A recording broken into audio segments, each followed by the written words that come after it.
Now, these protests over racial injustice and police brutality are spreading to more cities outside of the US. CNN's Max Foster has some of the international reaction, and he reports to us from London. Tens of thousands again taking to Europe's streets, bigger and noisier than last weekend. Protesters gathering around the US Embassy in London, peaceful and upbeat as the same chants go global.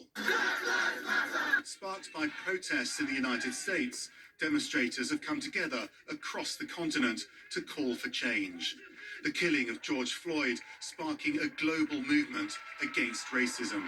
Here in London, 8 minutes of silence as protesters kneel in tribute to Floyd. As you know, I think this is the best turnout.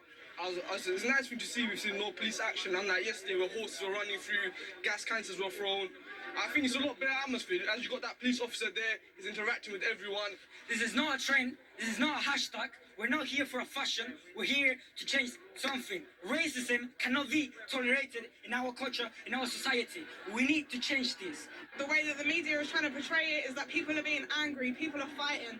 There's stuff going on that the media makes it look like we're the ones doing the wrong. We're not doing the wrong. We're peaceful. While the British government has urged members of the public not to demonstrate, the UK Health Secretary expressed his concerns over the lack of social distancing and potential spread of coronavirus.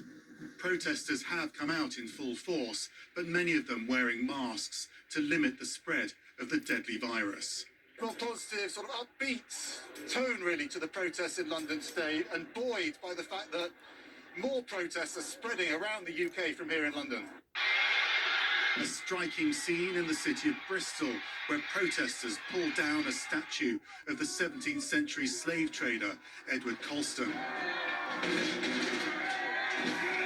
And in the evening in London, the focus shifted to the capital's political district, Westminster, where at times tensions boiled over, as they had done the night before.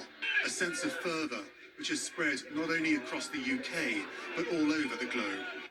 Max Foster, CNN, London.